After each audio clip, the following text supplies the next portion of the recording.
Hi guys, good evening, and today's vlog ay magluluto tayo ng pancit canton na Lucky Me na galing Pilipinas. So ayan guys, at alam niyo ba guys na ang liit lang pala itong ano na ngayon, yung isang balot ay ayan na lang siya kalaki yung laman.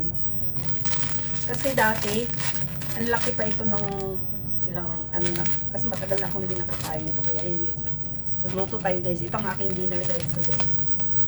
So, yan ang pinakulo nating water guys. So, ilalagay na natin ang ating canton.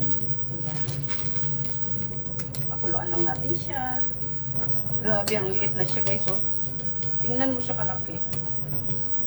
Ayan lang siya kalaki. Kaysa dati ito na malaki pa to dati eh. Ayan, naku. Hindi na magkasya sa isang tao ang isang piraso guys. Kailangan 2 piraso sa isang tao talaga. Kasi pag isa lang, naku, hanggang lalamunan lang siguro yung isa nito. Sabi na talaga ang ano, mga noodles. Mga maliliit yung sizes. So, yan na nga guys at luto ng ating noodles. So, yung kukunin na natin sa water. So, yan na nga guys ang ating noodles na canton. At ito ilagay na natin ang kanyang seasoning. Ayan. Tsaka ang kanyang powder. Yan lang. At ito ang ating dinner for tonight. Ayaw ko munang kumain ng kanin guys. Kasi kaninang tanghali kumain ako ng kanin at saka yung chicken wings. Kaya ngayon, tikman ko naman ito. Kasi matagal na akong hindi nakatikim ng pancit canton na galing Pinas guys. May higit 1 taon na yata. Okay, ito try ko din. So ayan. So ayan lang guys kasimple. At saka syempre may gulay ako dito.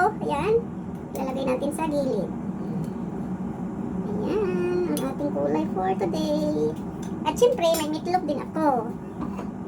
Ayan guys, ang ating meatloaf. 2 slice lang kasi yung 2 slice din binigay ko sa lala ko.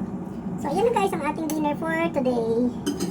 Ayan na, ang ating pancit canton Lucky Me. Not sponsored guys. Ayan guys, oh. Ang ating dinner for today.